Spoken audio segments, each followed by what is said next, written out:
breakup room. So once again, good evening, everyone. Welcome back to the family, and especially to tonight's Power of Mindfulness study group. So my name is Sophia, and I'm a city volunteer from the headquarters region in Midwest LA, and I'm again, as always, happy to be back on the cloud with everyone today. And I will be serving as your MC as well. And tonight, we will continue our journey into the path to the awakening. Can you guys imagine? It's almost we're over halfway done through the book, and we're slowly adapting on the different teachings on the adaptive verses of the 37 practices to enlightenment.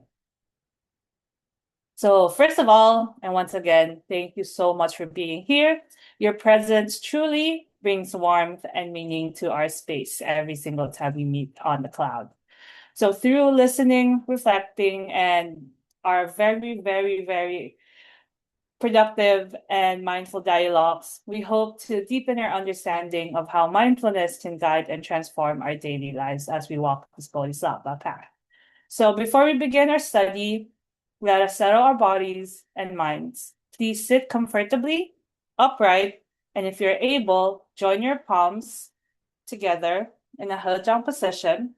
And please make sure to turn off your microphones. And in the spirit of the 37 practices, let us view this moment as a training of our minds. Release any distraction from your day, especially a long day after work.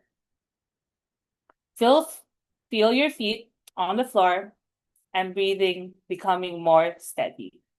Master Cheng Yen always reminds us that stillness leads to wisdom. So as you prepare to chant, imagine your mind as a clear, still pool of water. We aren't just reciting texts, but we are slowly and continuing to plant seeds of the infinite meanings into our hearts and minds, and so that our body and also our study today can benefit all living beings. So let us now merge our voices and our intentions as we chant. Feel every word as it resonates within you. And first, I'll begin in Chinese, then followed by the English. So palms together and together. 精气勤诚，志轩虚末，手之不动，以拜天解。无量法门悉先在前，得大智慧，宏达诸法。May our minds remain tranquil and clear, our vows be vast as the universe. May we remain unwavering for countless eons. May infinite Dharma doors readily appear in front of us, and may we attain great wisdom and completely understand all Dharma. Also, let us settle our minds and welcome gratitude into our hearts through 3 bows of respect. If bowing is not something you are comfortable with or able to do right now, we welcome you to express respect in a way that resonates with you. With that, I would like to invite everyone to please stand up and let us put our palms together to center ourselves. With respect, appreciation, and love, let us make 3 bows to the great enlightened one of the universe, who represents the teacher within every one of us. First bow. Second bow. And third bow. Please be seated, everyone. Once again, thank you so much for taking the time for your day today, especially on a Monday, and for this moment of togetherness and chanting so mindfully. So let us continue to carry this calm and peaceful clarity forward. Now, let us open today's program, the power of mindfulness through the path to awakening. So another quick overview of today's schedule, like how we usually do in the past. We just went over the housekeeping items as well as in the Sutra of Infinite Meanings of the 32 characters chanting. Today, we will begin and continue our exploration and dive into the teachings through our sharing from Abode Master Te Cheng on the 7 branches of enlightenment and the 37 practices to enlightenment. Afterwards, we will then huddle together ourselves in a bigger group like last time for discussions and express our opinions and also share each other's ideas and hopefully learn from one another. So lastly, after we do our discussions, we will then end the session with some reminders and a dedication to merit. So without further ado, we will now listen to the teachings of Abode Master Te Cheng. So please enjoy the video with a focused and open heart. And as you listen, gently reflect on how these teachings relate to your own life and practice.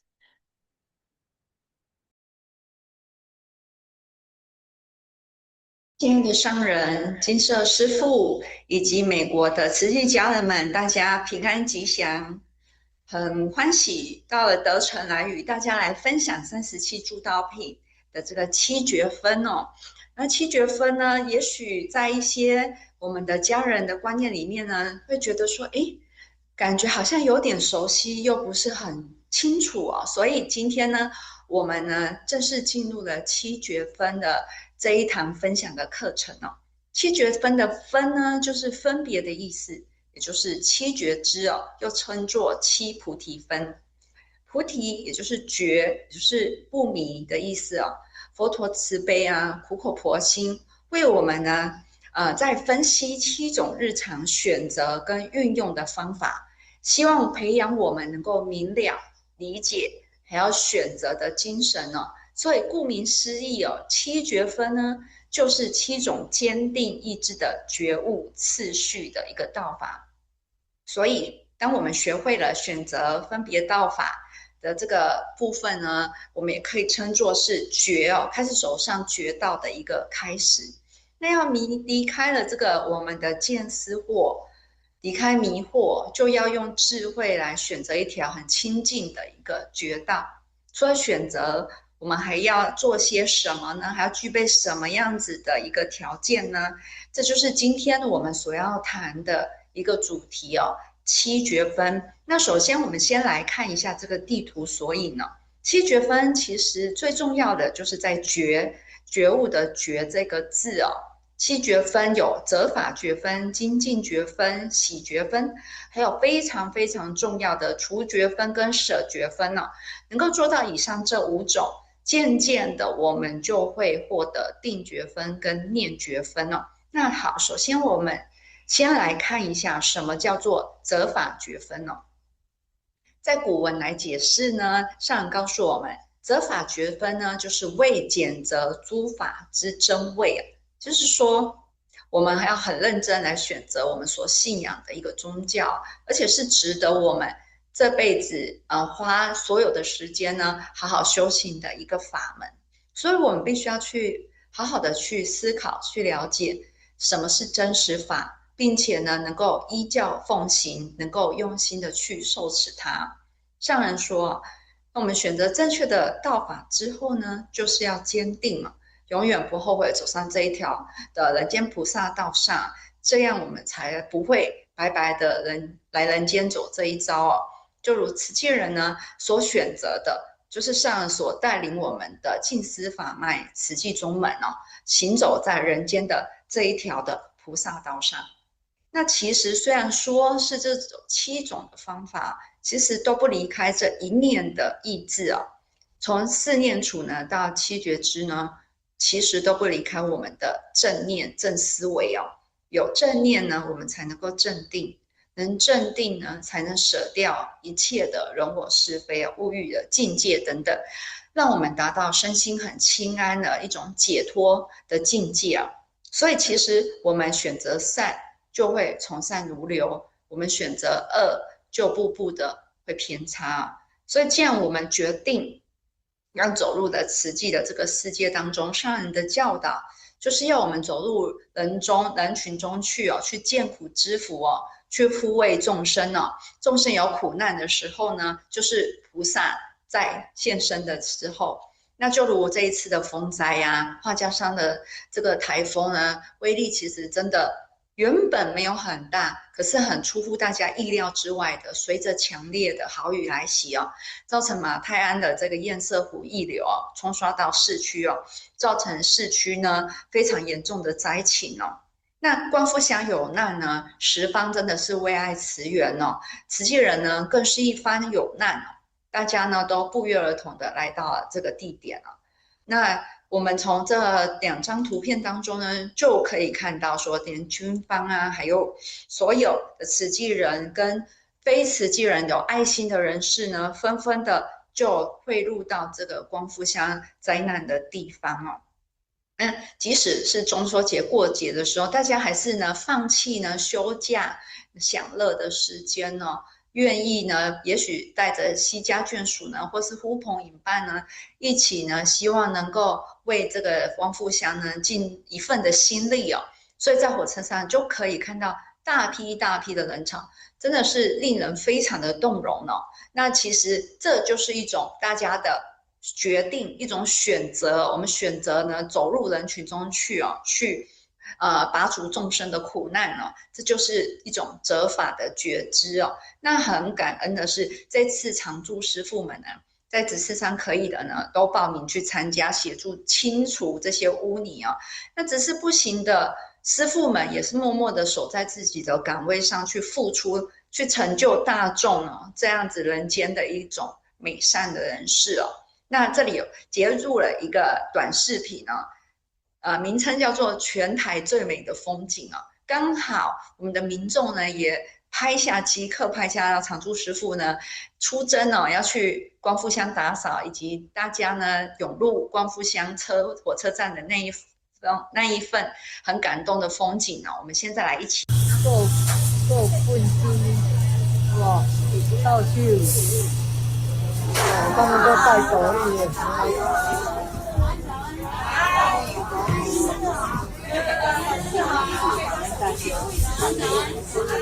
大家早安，早安。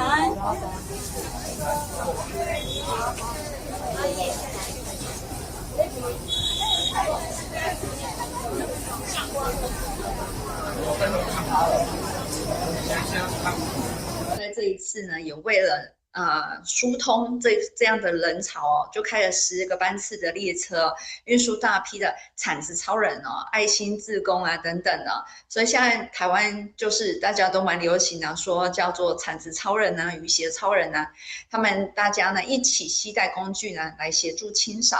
就如在我们右下角这张图片当中呢，我们也看到了我们的行动厨房，这时也发挥了非常非常大的功能呢。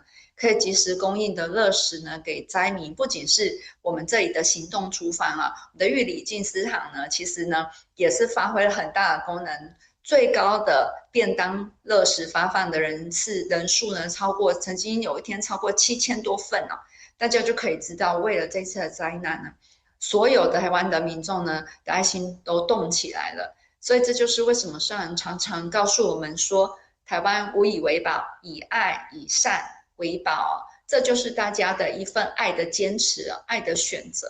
其实这就是责法觉知呢最好的一个见证哦。那我们现在呢也看到说，在图片当中，师父们大家合心合力哦，一起去为我们的受灾户去清扫。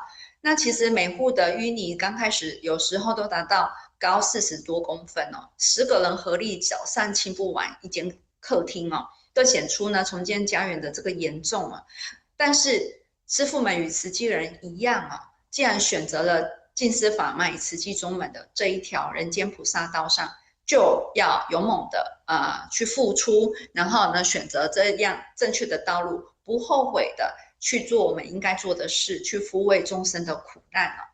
那第二个觉知呢，叫做精进觉知哦。古文说哦，为修诸道法，无有间杂哦。间杂的意思呢，不杂明精哦，无间明净哦。上人教导我们修行呢，就是要修到心专无杂念。有时候其实说真的也颇难的，因为我们凡夫就是欲念很多，尤其患得患失的心啊，使我们自然就不精，做好事呢就难以不间断。所以我们既然选择这样子一个正确的道法来修行了，就不可以停滞下来，中途而废，要精进勇猛。因为学佛呢，上说就是大丈夫事啊，若不是大丈夫啊，就没有办法精进行走在这个菩萨道上。尤其有灾难的时候，慈济人总是呢即刻去援助，专心去付出，为的就是不忍众生受苦难。这种无缘大慈、同体大悲的精神尤其是落实在我们每一天的生活当中。就如上一次的风灾丹纳斯的风灾，它是来势汹汹是台湾120年以来第一个登陆嘉义的风灾是少见由西部登陆的一个台风。它隔一天呢，就造成了台湾呢云嘉南呢非常非常严重的灾情但是慈济人呢，就像是从地涌出的菩萨，救援的脚步呢都没有停歇去付出不胜枚举的故事呢真的很多。就如在图片当中这一位阮女士的家里淹水了，那个屋顶呢都被掀掉了那她没水没电呢，已经很难熬了，屋顶又这样子破了这个洞真的是很难，心情上呢真的是很沮丧但是慈济人呢，他本来是就是我们的感恩户慈济人知道了之后呢，隔1-2天就马上呢协同的慈济的修缮团队一起呢趁着风和日丽的天气去修缮他们家的屋顶所以他真的非常非常感谢，打从内心呢感动的跟师姐说，慈济人来了我就苦尽甘来了所以呢，大家可以看到这样子的天气，那几天尤其是夏天的时候呢，真的是非常的炎热在大太阳底下呢，就是连夜的去修缮赶工那即使下大雨呢，我们精进的修缮团队菩萨一样使命必达最近一位柯居士就跟我分享一段很感动的视频是他所拍下来的。那我们就一起来看这一群不畏风雨的人间菩萨，即使在大雨之中他们还是精进勇猛抢时间希望呢能够早日让受灾户能够来安心我们来看。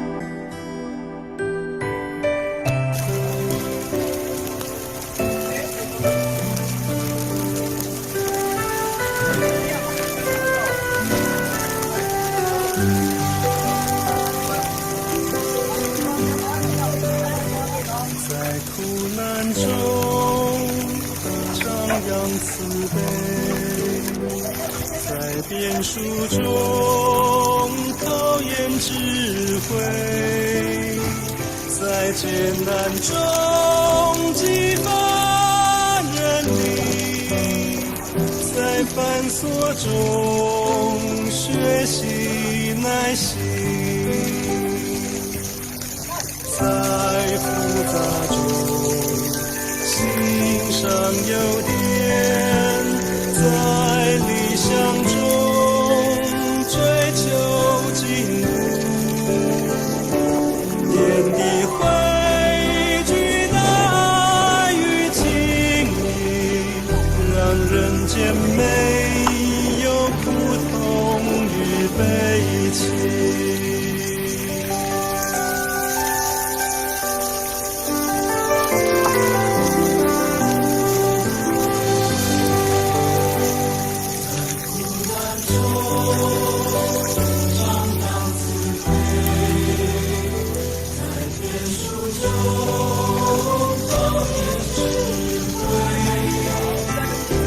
艰难中激发人力，在繁琐中学习耐心，在人我中相互感恩，在社会中相互trợ，祈愿生命和情灵有情，祈愿世代安居乐业，人安心。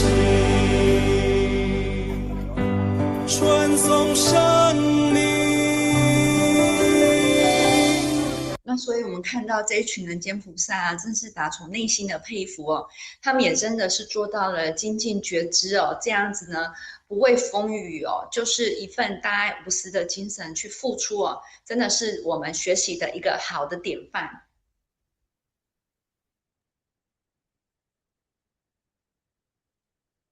Thank you so much, Master Tuan, on sharing us the first three of the seven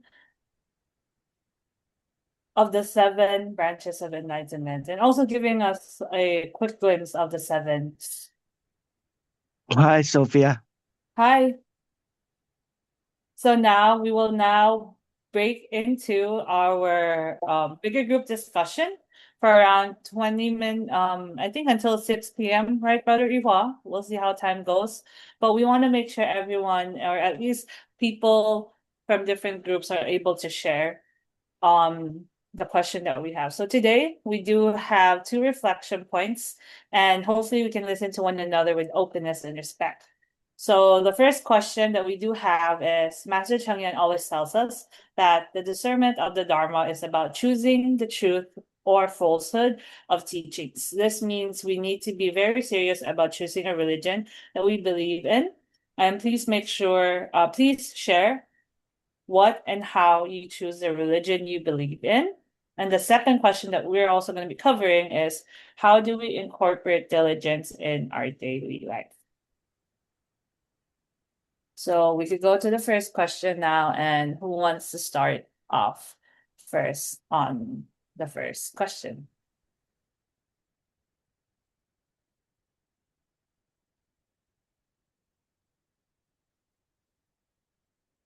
Feel free from groups 1, 2, or 3.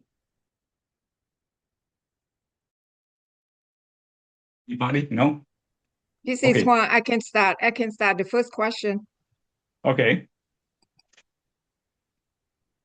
Okay, in number 1 here, Master Cheng Yang teach that discernment of the Dharma means being able to distinguish truth and falsehood, and to carefully choose the teaching we believe in and follow. To me, this is a very serious matter. Choosing a spiritual path is not simply choosing a religion. It is choosing the value that will guide our thoughts, our actions, and the way we treat other people, right? I choose Tzu Chi because I see its teaching being put into action. Tzu Chi does not only teach us to have compassion, it encourages us to turn compassion into action by helping people who are suffering and in need.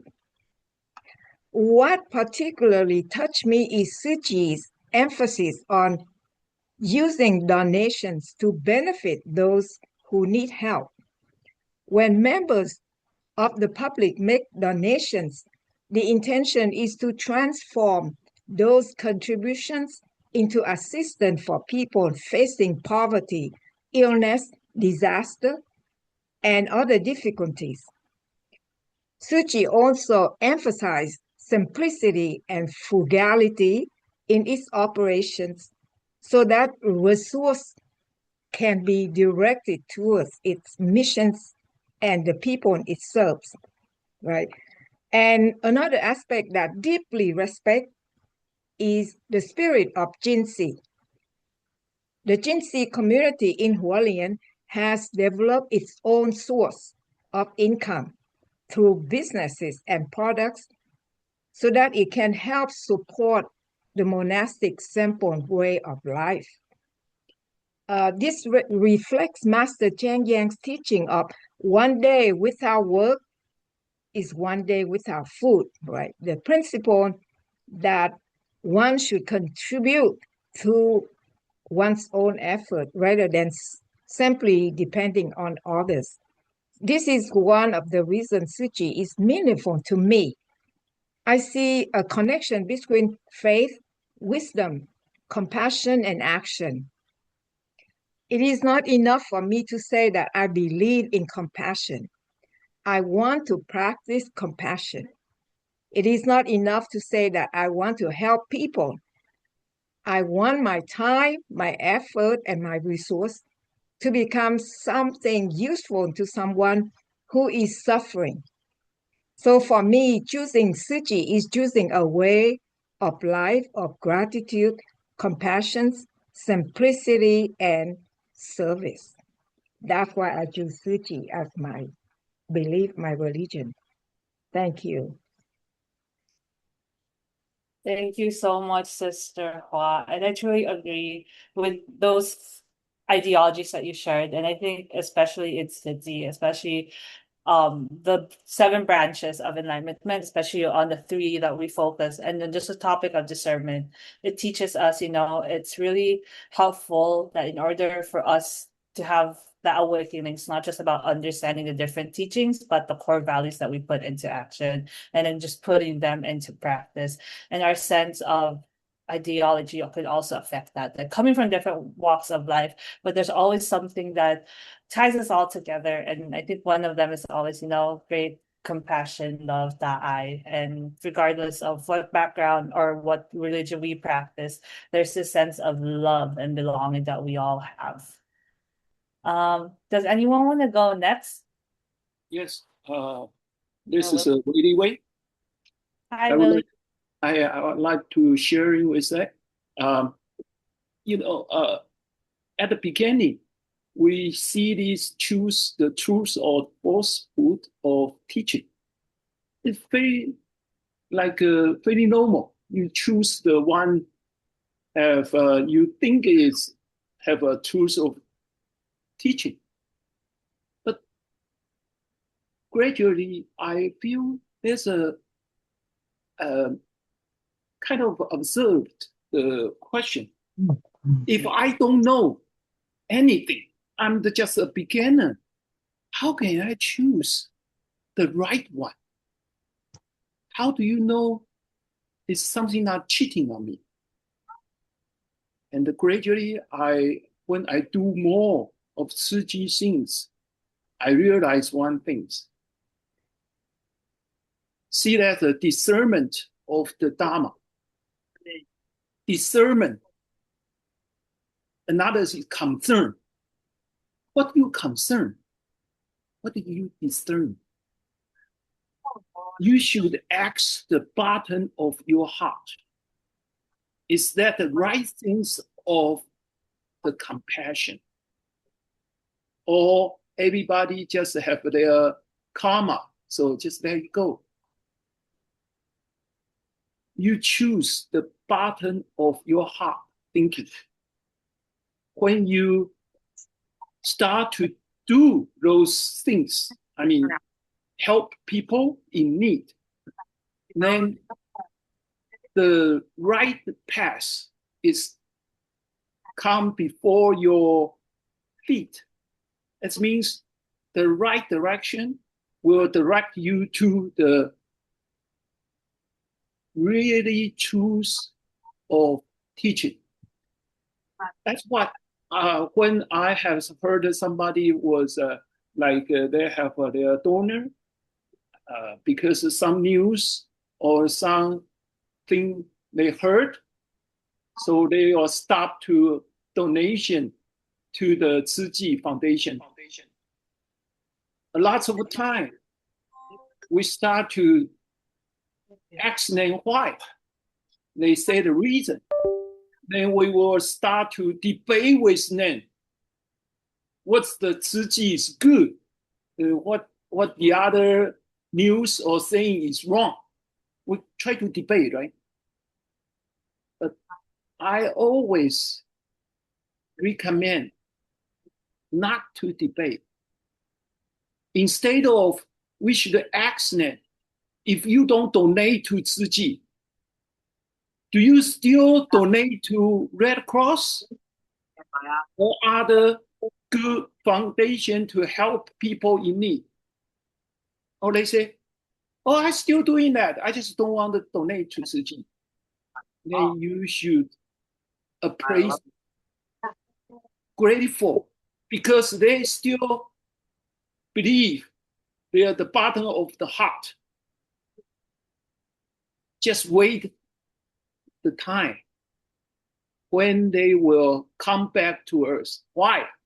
When they donate to Red Cross and they join the Red Cross activity, they find out every time the Red Cross in the disaster area, Tzu Chi was there. So the truth was showing up. If you debate because they Three want and the eight. You can inside, see 3 and 8. so you will feel a little bit of anger in your debate. Then you really lose the really truth of the teaching. Because when you do the right path and you really do it, you walk on the real the truth of the path, then the end of this path is Tzu Chi is waiting for you. Then you will get the right path. Just believe your heart, true heart. Then you will choose the right one. Thank you. That's my sharing. Thank you so much, Brother Willie. As long as we put our hearts into action, we can truly attain a sense of what is right and wrong and what the true meaning of having proper discernment in the practice of Dhamma. Does anyone want to go next for group 3? Okay, I'll go next. This question could be very deep. Could be very deep. I agree. Okay, because this reminds me of one of the sutras. Okay, so the question: how do you know the teaching is true or false? How does one know? Actually, it's a very deep philosophical question. I want to share a screen of it's a very interesting Kalama Sutra. Okay, so there is this story concerned what we are discussing today, because there's a town, okay, roughly, there's a town where Buddha, plus one, this Buddha, okay, who went there to give you can say give a lecture, give a teaching. But then the people asking the question, they're saying there are so many monks and Brahmins who come by here. They always say their teaching is the truth, and they always despise, revile, and pull to pieces the other doctrines. So how do we know, you Venerable Sir, you Buddha, how do we know what you are saying is true, right? So this is what we are discussing today. How do we know what Buddha said is true? How do we know which one's true, which one's false? This is sutra. Okay, I'm not sure how good this translation is, but I found one English translation. So look at how Buddha replied to this question. It's a criterion of rejection. He didn't say, okay, if you see this, you should believe it. Instead, he said, you should have doubt, especially do not go upon what has been acquired by repeated hearing. Okay? Just because it's being around, it's being a tradition, it may not be true, right? Nor upon tradition. So tradition may not be true. My goodness. So I mean, we should really question a lot of things. Actually, this is very close to a Western philosophy called Cartesian crisis. How do I know my belief or what I see, my reasoning is true? Maybe someone is tricking me. The demon is playing a game on me. But how do I know what is true, right? You should not believe it because it's from a rumor, right? Nor upon rumor, nor upon what is in scripture. You should not just trust it because it's been written down in the scripture. It's written down in Bible. It's written down in the sutra. You should not believe it just because it's written down. Nor upon surmise, nor upon axiom, nor as upon reasoning, even reasoning. My goodness, you should really question everything. Nor upon another seemingly ability. you don't necessarily have to trust authority. Now, we were told to trust authority, but Buddha actually saying, well, these are criteria for rejection. Nor upon the consideration, okay? So, but basically what Buddha eventually try to say is, you should try to verify yourself. Does greed appear in a man for his benefit or harm? You should think about this. Basically, go back to Descartes' answer. I think, therefore I am. I think, and I have doubt. That is the evidence that my mind is working. I do not blindly accept everything or anything. But then, how can we live? If I question everything, then I cannot, how do I survive?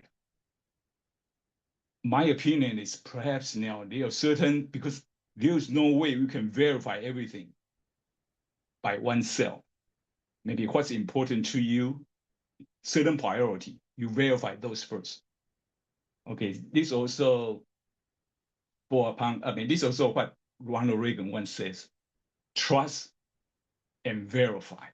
Or maybe you trust first, but then eventually you need to verify. I think that's what Buddha is saying too. You eventually need to experience yourself, you want to verify yourself, rather than just believing because it's in scripture, just because someone high in position say so.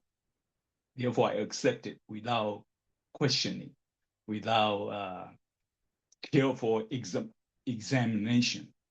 So this is pretty tricky. Very interesting question, because Buddha gave criterion for rejection, not criterion for acceptance. So very interesting perspective, but it's very close to Western philosophy of I think, therefore I am. Trust, but verify. No. So this is a very famous sutra, Kalama Sutra, but I'm not sure how good its English translation is. But it really reminds me this sutra, saying even Buddha say, someone says, translate this way, saying, Buddha himself says, don't believe what I say just because I'm Buddha, but you got to verify yourself. So it's a free will, free inquiry, and the Buddha's character of free inquiry. Kind of very interesting, very interesting. Okay, that's my sharing. But also, I should say, it's very scientific too. I want to share. Yeah, okay. I Thank you so much, Brother Liao. And let's give him a round of applause. And next, Sister April. You're going to share the first question? I just want to make sure. Yeah, I have it. It's interesting for me because when people ask me, when I talk about Tzu Chi, they ask me, are you Buddhist? And I am a practicing Catholic, but I try my best to follow the Buddhist precepts. And what Brother Leah was saying is what's going on in my mind almost every Sunday. Because I go to church, I listen to the gospel, to the epistle, to whatever the words of God's are. And there are times when it really resonates with me. And there are times when I go, wait a minute, I don't think so. And it's so perfect for what he said. It doesn't matter who says it. You have to verify it. Or because I can't verify what's written in the Bible, I need to see how it's being practiced. And to me, when the people I see at church practices what is being taught, then okay, that makes sense. And what I see with Tzu Chi, because I really, really love the teachings, Tzu Chi's teachings. I've been a volunteer for over 10 years now. And I really try my best. An example is like insects. I let them go now.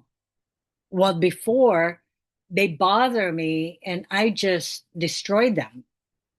And now it's like, hi, my children, give me a tissue. I'm going to catch this spider.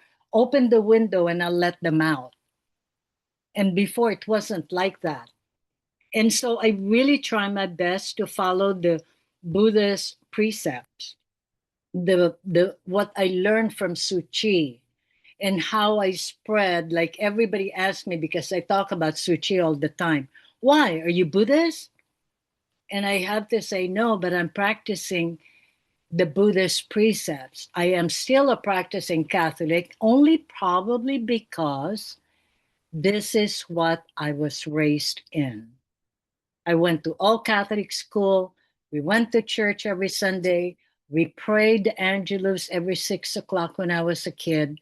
And we prayed. But then when I hear what is being said in church, some of them I can't believe. And I try my best to see what Brother Leo was saying about, I have to verify. And of course, I can't verify because this was written in the Bible from many years ago. So what I do is from the people that I see walking out of church, do they practice what it is that was taught? Because sometimes I see them really blowing their horn in the parking lot because somebody is, moving really slow. And I go, wait a minute, didn't we just talk about patience in church? And here you are being impatient. And so I agree. We have to really, discern which ones to follow. And to me, like what I said, I'm a practicing Catholic, but majority, if you're going to put 100%, I'm really trying my best to follow the Buddhist precepts, which will be about 85% to 90% of what I'm practicing now. So that's my sharing. Bravo, Brother Leo, for saying that, and also to Brother Willie. It's I talk about Tzu Chi all the time. So which one should I choose? To me, it brings me both really good, and it depends on how I want to practice it. That's my sharing. Thank you so much, Sister April. I truly could also resonate to you because I also grew up being Buddhist in a Buddhist family, Buddhist school, but I also grew up with a lot of just with spirituality in me, a lot of that. Growing up in the Philippines, we do have a lot of Catholics. We do also have a lot of Christians. And then just growing up and going to a school with principles in Catholicism, but specifically the domain that I practice a lot is in the Ignatian spirituality. And I think regardless of where we are always taught to, be men and women for others. And I think that's one thing I also appreciate on when I choose religion. I believe myself as someone who always does things for the greater glory of for our people and for our community, regardless of it's more of like the greater good. And I do agree to what Brother Liao is saying is, we have to stop and verify and learn that there's always good in other things, but we have to make sure to pause, reflect, and choose the path that leads towards the better good, the greater good, and something that's more wholesome and beneficial. And I think that's what is like the parallel to what I also learned in learning the Dharma in Buddhist practice. We use wisdom to distinguish what is wholesome and beneficial, but we also use the practice of diligence because of the continuous effort to cultivate more goodness into ourselves and to continue to serve others. And I think it's also with the connectedness of how we do joy, it arises from our wholesome practices. And just growing up, seeing both sides of the Jesuit Ignatian spirituality, but also Buddhism, I do see that there's always connection. We always want to know what is right. We have the courage to act on it, but also remind us that the journey that we're doing, the path that we take, the religion that we believe in will always lead and bring us to a path that is worthwhile. Thank you.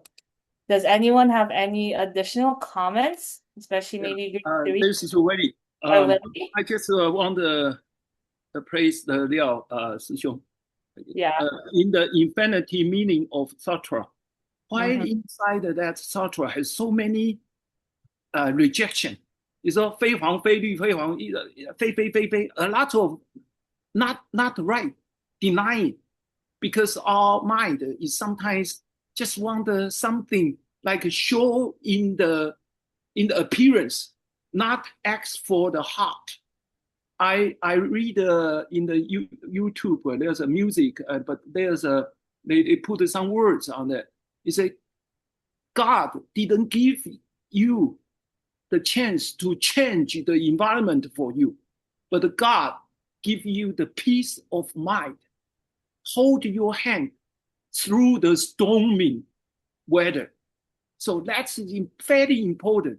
Why I ask for the bottom of heart, because when you follow it, the peace and the beauty and the joy was inside there.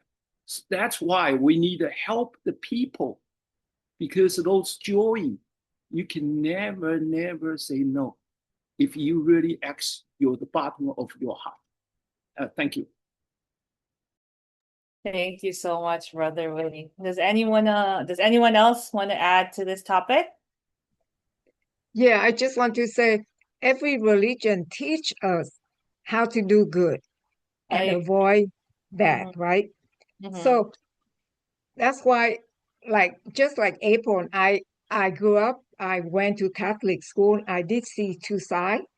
I was born in the Buddhist family, but my parents, they never practiced. My aunt, always young, you bring me to the temple, Buddhist temple, and I'm just like sit there and falling asleep by on that praying. But everywhere I go, it's like not like Suchi. They just pray in the temple, right? They don't go out there and help people.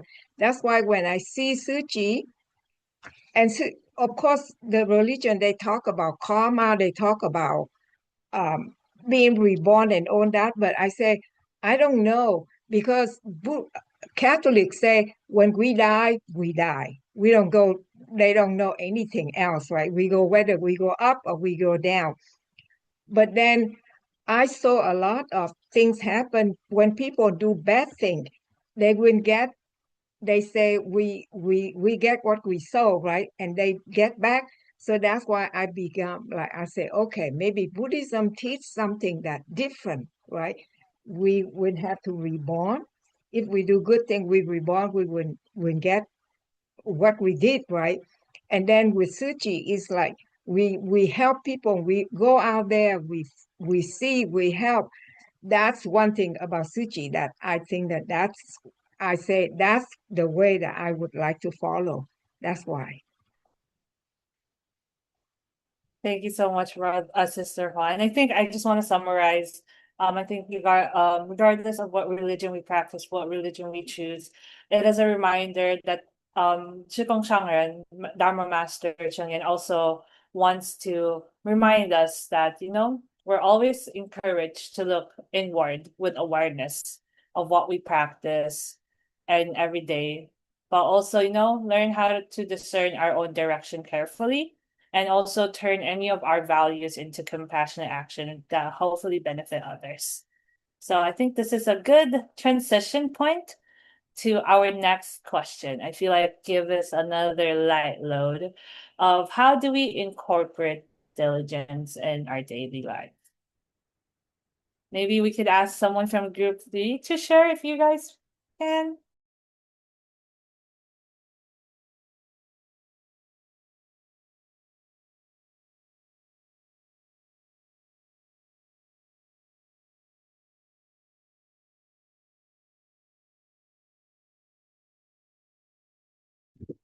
Oh, I just want to say a couple of things. I think every day when we listen to the Dharma Master, she always remind us that be mindful. So in everything we do. So I believe when we say incorporate diligence, I think she really wants us to be mindful in everything we do. Thank you.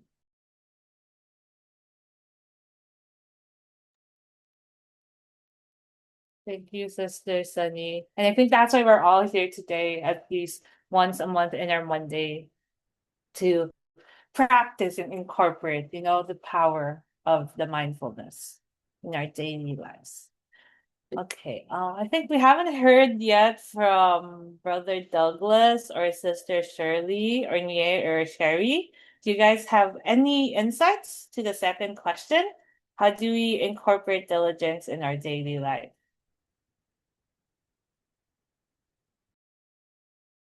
Okay, I can share very briefly. Thank you. Good afternoon, everyone. I'm Douglas Aaron from Las Vegas. Um, diligence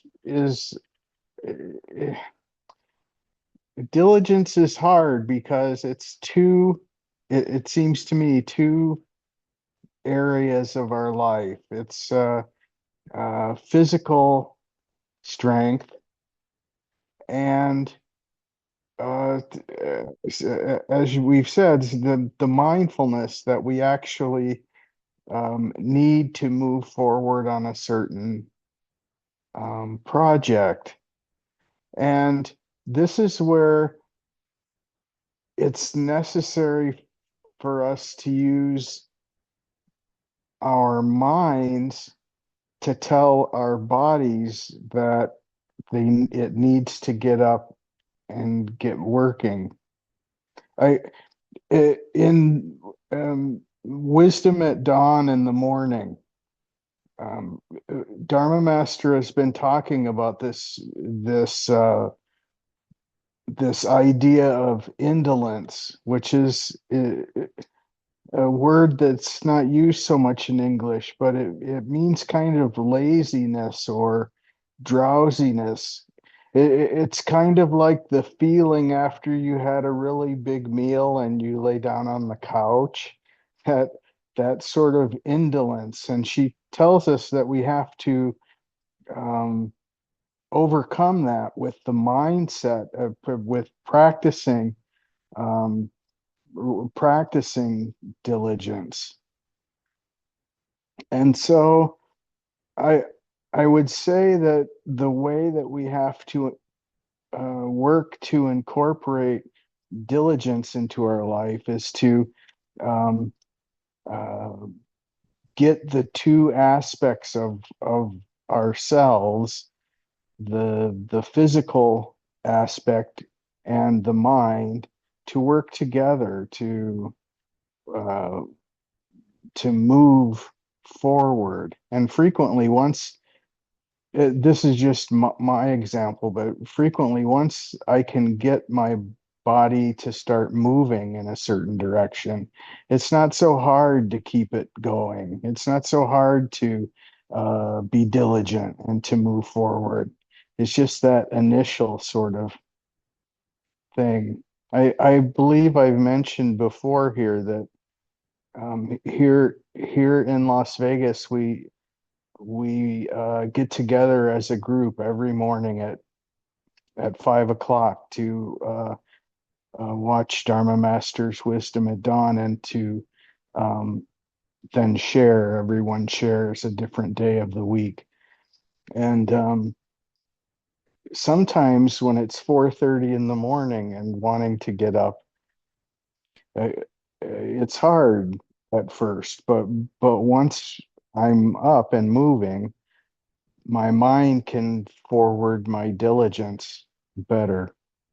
Um, I'm sorry that's all I have, but thank you all for being patient with me. Thank you.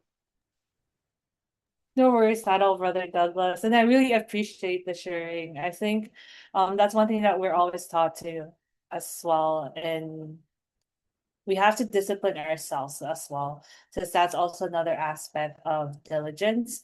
And to what we've also learned in the other sessions is once we discipline ourselves, then we can cultivate and learn more as we grow as well.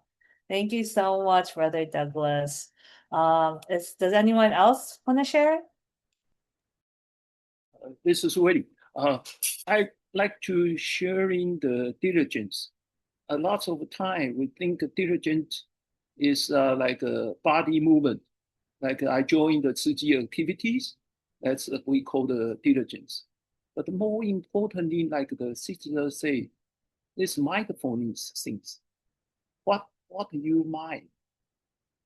Do you greed, hate, or delusion, arrogance, or doubt in the Buddha, Dharma, and the Sangha? This is showing our daily activities, especially when we are in difficult times. What do I mean difficult times? For example, I catch cold, or I just fall down, or my knees hurt, or anything kind of hardship. That time, we might go back to our share. I mean, our something can cover up us. We think of, I'm so pity. Why the people will not help me? So you got to angry or show you emotion. That's things we really focus on. We always think, if I'm good, I can help people. But if I'm not good, I will not help the people, right? People should help me. But this is mine. This is mine. Your mind tell you you should put yourself first. But in that case, the diligence is not incorporated into our daily life. Sunshine or the raining days, we need to do every moment, not interrupt. Then we will really, really understand what is really mean diligence in our daily life. And we'll learn from it, and we will be awareness about every saying or doing or mind thinking. That's why every time 上人 was saying we have to 多用心, put your mind into everything. Thank you. Thank you so much, Brother Willie. And I do agree. It kind of reminds me of what we also learned. Diligence is not truly about doing more every single day or doing more things in one single day, but it's actually more of about continuously doing what is right with sincerity and perseverance. And I think one example is like how Brother Douglas is saying, every day he tries to do the wisdom at dawn, listen to some of the classes, because he knows that is right. And he takes it with a lot of his sincerity and perseverance that knows, we know what is good. We practice what is good, but we also discover a sense of happiness that comes from doing what that good is. Does anyone else in the audience want to share? I think, who else didn't go yet? I think Sonia, I think you already went, right? So I think we do have Shirley. Yeah, yes, I did, but I think I was whatever I said, a little bit too simplified. I think I want to add a little bit more. Yeah. So when I say being mindful with everything that we do, I really means like continuous watch our thoughts whenever we speak, or listen to other people's words, and watch our reactions. That's what I mean by mindfulness, and also awareness of how we react to certain things, what we say, what other people say, how we whether we speak kind word or whether we speak with a harsh tone. I think that's all part of the mindfulness. So I do agree with what you say earlier, diligence is not about like action, doing a lot of work for Tzu Chi. It's about self-cultivating our thoughts, our speech, our action, our whatever we do. So that's what I mean by mindfulness. Thank you. Thank you so much, Sister Sunny. I know we're at the 6 o'clock mark. Does anyone else want to add more to how we should incorporate diligence in our daily life? Oh, I just want to, I read somewhere it say, life is like a candle. Every moment the flame become a little shorter. We cannot stop the candle from burning, but we can decide how we use the light when it is still shining, because the master say life is impertinent. I think that is so beautiful. Oh, that's so beautiful. That's so beautiful. I agree. I think, yeah, one thing I could think of is, I feel like in city, I feel like we do a lot of things. We may not always see the immediate results from our efforts. But I think, this topic itself, diligence, reminds us, every good action plant some seed to others, and then we continue to nurture that seed with patience and sincerity. And it's like that candle you're saying, it slowly drips down, but we're slowly watching it, and hope it's also getting lightened up to a new beginning for other people. And I think, to summarize, everyone's shared so many wonderful things for diligence. I did hear, like, some concepts of starting something small and consistent actions, because diligence doesn't really require dramatic changes at all, as long as we practice through small acts every day. So, like, you're listening to Dharma, but speaking kindly, being patient, helping someone, or correcting a small mistake, but taking it with a grain of salt, or being open-minded, because consistency is more important than the intensity, that act of kindness. And I think that's also what Paul was saying earlier in our discussion about of a lot of the charitable causes and small things that we do for our community as Tutsi. But I think in City as well, and I think with the book, it also reflects on how we continue even when it is difficult. That's not, I think a lot of us go through a lot of frustration, criticism, and obstacles. But this session and the concept of diligence means basically not giving up, especially in the video that Master Decheng was sharing, right? There were a couple of volunteers, a couple of affected victims through the typhoons, especially recently. There's so many different disasters that's going on. But we always are taught and reminded to pause and reflect and ask, what can I learn from this, and how can I do better? Or what can I learn from this disaster, and what can I avoid in the future? How can I be better? And it's more of turning any of those actions with good intentions in through our daily lives. It's because it's always easy to think, oh, I should help, or I should be more compassionate. But what it is the purpose of it if you're not putting diligence? Because diligence means taking the next step and actually doing it. Because we could always tell ourselves, oh, I want to help someone every single day. I want to notice or give someone a pay it forward. So if you want to see someone who's struggling, offer help. Notice someone who is lonely, maybe could reach out. And once, recognize your mistake, take it with some responsibility, but with a sense of growth. And it's always, I think, one thing that we always do, and I appreciate of what the things we do in our community. We always have this opportunity to serve because we want to participate. If you participate, we kind of practice diligence more in our inner life. So it's not just about our thoughts. And I feel like we continuously mold ourselves to be better persons toward, being more compassionate, being more patient, but having also the wisdom and the wise. Okay. Does anyone have anything else to add before I go to, let me just check what else. Do some of the just conclude everything we did for the different sessions, also Master Cheng's class, before we go to reminders. Does anyone have any last feedback on either of the two questions if you haven't gotten a chance?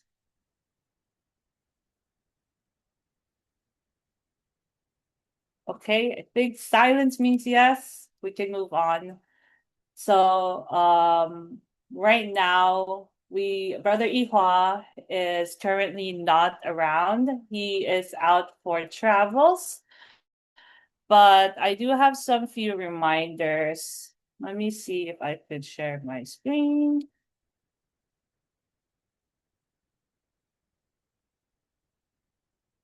I'm gonna allow.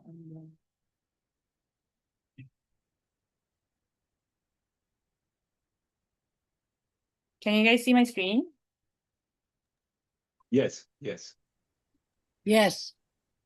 Okay. Time flies so fast, everyone. I'm so proud of all of us for taking the time on Monday, and I feel like I got to know more a lot with you guys, especially 师哥师伯师兄师姐.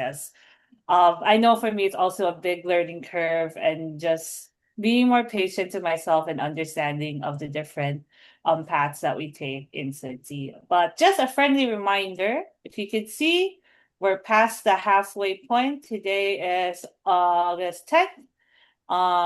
We do still have a couple more sessions left. So we still have 2 more regional ones and 3 more bigger ones. So we still do need a note taker for for our upcoming session on August 24th. So if you guys want to be one, please let us know. So we still have to fill up HQ 1, 2, and 3 for both the facilitator and the note taker.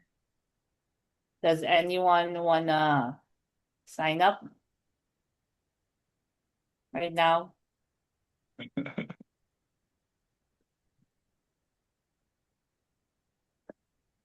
Sister Sunny, do you want to be the facilitator for group 2? For group 2, I always the default one. I'll put you default. Will you be okay? Yeah. Just want to fill it in. Same thing for the national one. Note takers. Anyone from group 1? Sister Hua? Or sister, who else do we have? I think, do we have Karen today or Lily? I mean, I can take the note for like next time, right?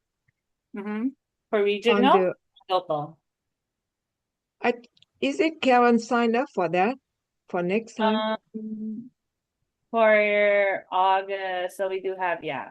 So Karen signed up to be the note taker for August 24th for group 1. Do you want to be facilitator? Have you tried being a facilitator? Will you be open, Yeah, sister? sure, I can be. But I Okay. have already signed for facilitator in the upcoming session here. But sure, This one's for regional. This one's not still next month. So we still do okay, have one more session this month. So end of the last Monday of the month, we have a national one. So this is with people across the US from different regions. sure, I can sign up for that. No big deal. Okay, wonderful. How about for group 3? Do we have anyone from group 3 here today? I think they dropped already. Okay. If not, Brother Ihua will help fill us in for that one.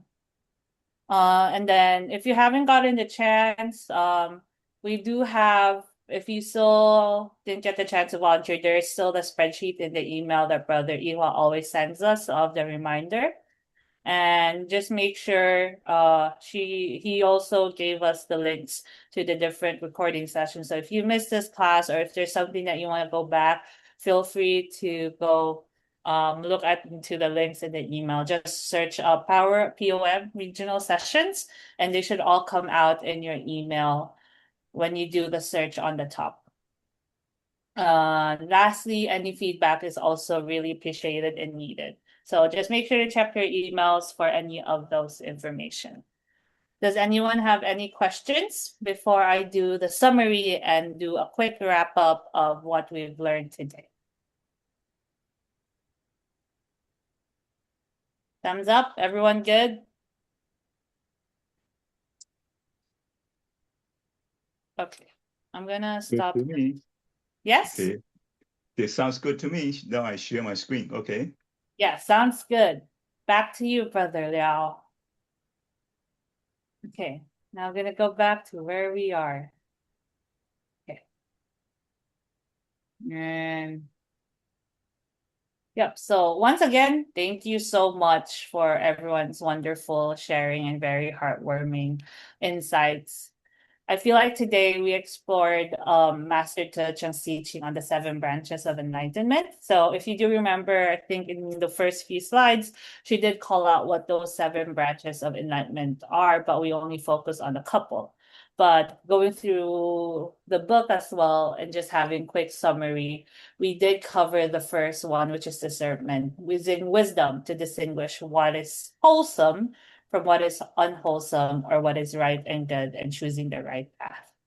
We also focus on diligence, the concept of persisting in wholesome practice while continuing to do good without giving up and disciplining ourselves. And the third one that we also covered was, joy, experiencing inner joy and encouragement through practicing the Dharma and doing good. But there is still 4 more others that we still have yet to cover. But just a quick summary that the next one will also focus on peace itself, developing a calm, peaceful, and relaxed body and mind. So don't forget, I think it's going to be I think the bigger session that we're going to have will cover a lot of this, given the fact that we'll also have guest speakers for our sessions that will also cover, the topic of peace. It will also cover another branch on equanimity, maintaining balance and inner stability while responding to circumstances with wisdom rather than attachment or aversions. And then the 6th one is concentration, developing a focused and stable mind that is not easily distracted. And lastly, the purpose of why we're all doing this, mindfulness, being aware and present with our thoughts, feelings, and actions. And I think like how Master Te Cheng expresses it in her power slides, if you notice, there are actually arrows that connects it to a path. And the reason why we did this first is because of those arrows. The first one was discernment that builds upon diligence, then joy, followed by the remaining 4. I hope I translated correctly in English and just concept, because sometimes Chinese terminologies makes more sense in the English. But I translated them in the sense of, tranquility, equanimity, concentration, and mindfulness. And it's a good reminder for us as city volunteers that these 7 branches and qualities are not just only cultivated through practice of meditation or practicing ways of how you want to do mindfulness, but it's more through, how we could serve through others and how we could be better versions of ourselves. And Master Cheng has always teaches us, when we nurture a mindful heart, then diligently do good deeds and maintain our inner peace amid the different changes and circumstances and challenges that we face every day in our lives. While we walk this bodhisattva path, or if you just started stepping into this path like me, I learned that it universally transforms both ourselves and the world into little actions that maybe it's not obvious, that we may not see it straight in our naked eye, but it's already causing some good impacts behind the scenes. And like today, we focus on the flow of the 3 branches, which are discernment, diligence, and joy. So with discernment, it teaches us to pause and recognize what is right, wholesome, and beneficial, which means, learning to see beyond our own perspectives and choosing actions that bring compassion and benefit to others. While diligence is also bringing in our willingness to keep moving forward, even when serving others sometimes may be challenging. We still continue it with sincerity, patience, and perseverance. We turn good intentions into meaningful action. And if you put this together, now comes into this wonderful flow, through this practice that we've started on with discernment and diligence also becomes joy. It gives us a sense of fulfillment because it's not just it this is not just simply about our sense of happiness from receiving the blessings or receiving nothing in return, but it's more of the deep joy that arises when we give and serve and the see how we see the goodness that grows within one of us, but also through the people that we helped out or hopefully touch their lives. So I think altogether, I learned that, discernment gives us the right direction, provides us a sense of the right path. Diligence then gives us the strength to continue, and joy gives us the heart to keep on going.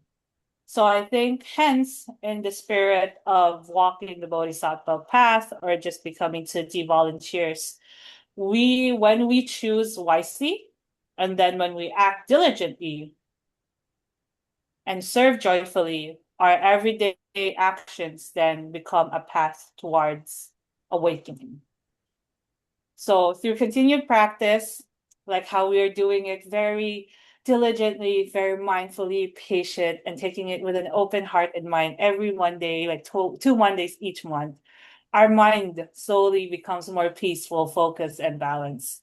Not sure if you guys noticed, but I think sometimes, like, especially for me, this weekend was such a very busy weekend going through like Tzu conference or like Tzu Young Leaders, the collegiate version of Tzu, just going through like 4 or 5 days of being in staff, doing a lot of things, just the stress, but making sure logistic happens. But I appreciate being here online and taking a time of my busy Monday, busy weekend, just even though I'm still recovering. But this class, especially what Master Chum shared, kind of reminded me, we're continuing to be a better version of ourselves, but we have to make sure that we don't forget what the most simple things in life are. And I think discernment, diligence, joy are so easy, but sometimes so hard to put into practice. And I think today was a good reminder. And then mentioning the 7 different branches of enlightenment also gives me a sense that, in the spirit of walking this bodhisattva path that we're doing, it's more on focusing and bringing in the spiritual cultivation into our everyday service, everyday daily lives, and turning those good thoughts into more compassionate actions. So with the upcoming following sessions that we have, the 7 branches of enlightenment will continue to remind us that awakening is not achieved through one single practice. That's why it's called 37 practices. It's not just limited to one. It's a cumulative cultivation of everything that we're going to be doing throughout the months. It's through cultivating a balanced and wholesome mind through those different practices that we've learned throughout the months, throughout the past months and the upcoming the months. And it all begins with the mindfulness, the power of mindfulness that helps us stay aware of our thoughts and actions. And through mindful observation, we then develop the discernment, understand what is right, then generate diligence to put goodness into action. And as we continue to persevere, we experience joy, which brings us a sense of peace and tranquility to our body and mind. And then that calmness that we will build up upon will help develop us a sense of concentration and ultimately become, letting go of our afflictions, equanimity. And I feel like, especially for someone who just went through certification training, equanimity is one of the hardest things that we could practice. But this altogether enables us to face challenges with wisdom, compassion, and stability. And I do want to share a Tzu aphorism that I feel like expresses the spirit of what we've learned and what we will be continue to learn about the 7 branches of discernment. But before that, I did forget to mention earlier that since we talked so much about, discernment, diligence, and joy, there was one thing that really caught my eye. I think one Tzu aphorism. It's very simple. The English saying goes, with a sincere heart, there is blessing. And with a vow, there is strength. With action, then there is harvest. So in Chinese, I think it goes between the lines of 有心就有福，然后有言就有利，and then I think the last part goes 有心动就有收获. So it's because discernment, we use that wisdom to choose the right path. Then diligent turns our good intentions to consistent actions. And then joy, we experience joy that becomes serving, giving, and doing good for our community.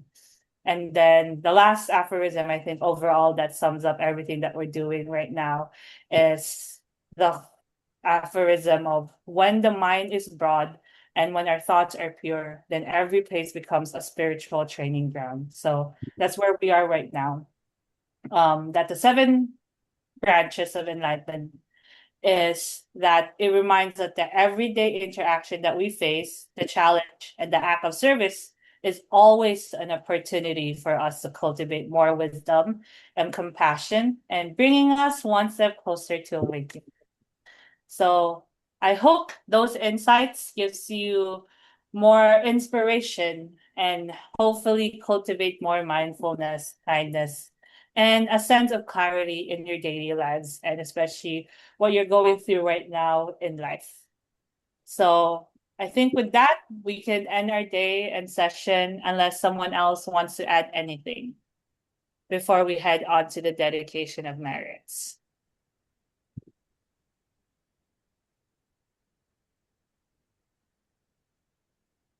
Okay, wonderful. So I think together,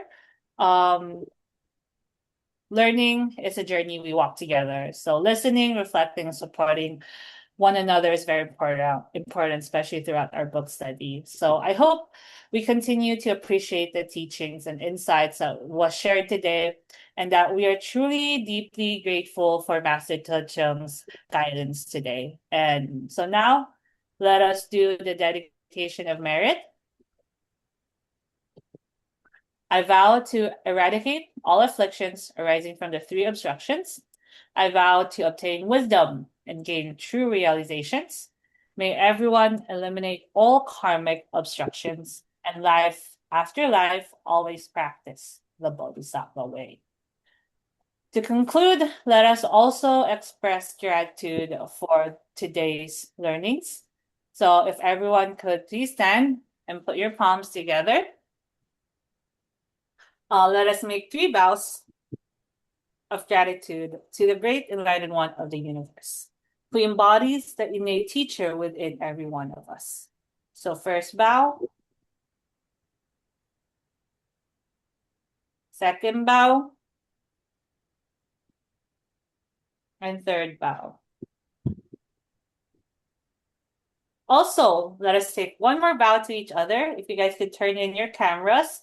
So in gratitude to be able to learn from one another throughout this day. So hopefully let us make one vow to all our teachers and family on this session, but for everyone else who took the time. Thank you, everyone. Kaan. Thank you. Thank you. Good discussion. Also, I want to take this moment, as always, to thank Brother Liao for making the AV and all the videos inside possible. So Thank you. thank you again. Wonderful. My city family. Thank you. Thanks, Sophia. You can turn on your camera and wave one more time. For the best.